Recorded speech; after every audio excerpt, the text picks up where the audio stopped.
დეპრესია გქონიათ, მაგრამ სამსახურია თქვენი და გიწევთ რომ სხვისი პრობლემები ისმინოთ და სხვას დაეხმაროთ. ამას თქვენი ეს დეპრესია გაუმძაფრებია უფრო თუ პირიქით სხვისი გამოყვანისას თქვენს გამოსულ ხართ?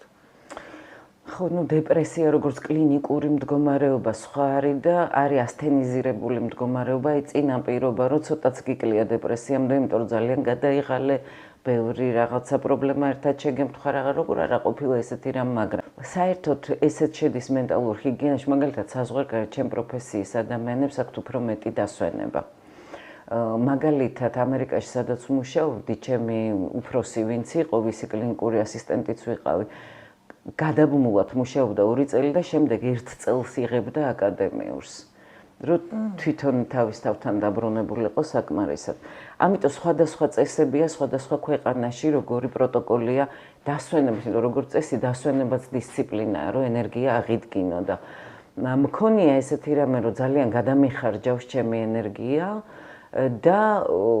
ამ დროს უნდა მიხვდე, რომ დასვენების დროა, ამ დროს უნდა მიხვდე, რომ არ იყო კონფორმიზმი იმ გაგებით, რომ აი ყოფილა, რომ აი რაღაც მიყვებიან განსაკუთრებით მძიმე შემთხვევას, რომ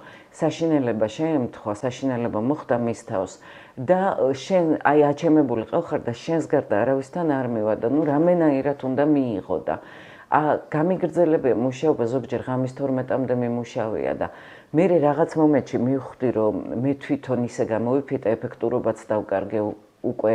მე თვითონ აღარ ვიყავი კარგად, რომ არ შეიძლება, რომ აი ის კომპენსაცია არ გააკეთო შენი ცხოვრების უბრალოდ იმიტომ, რომ დარჩე ბალანსში, ხო? და თუ კი ამას უცებ არ ვიგრძნობთ და არ ვისარგებლებთ იმ დასვენების დღეებით, რომელიც გვაქვს, არ ვისარგებლებთ იმ დადგენილი დროით, რომ ამაზე მეტი ადამიანის მიღება დღეში არ შეიძლება, შენ არ შეგიძლია, მეტი ენერგია აღარ გაქვს. აი ამას თუ არ გავაკეთებთ, შეიძლება მაშინ შეცდომაც დავუშვათ, ჩვენი ფსიქიკაც დაიძრას, ასე ვთქვათ და რაღაცა ვერ დავინახოთ სწორად, არ დავინახოთ სწორად, ჩვენ თვითონ კრიზისში აღმოჩნდეთ, არის ეს რისკი კი, ამიტომ სულ ვამბობ, რომ დასვენებაც დისციპლინაა, თუმცა ზოგჯერ დისციპლინა მეც ამრევია და ძალიანაც მინანია ეს სხვათა შორის, ამიტომ ეხლა უფრო მკაცრად ვიცავ ამ წესებს.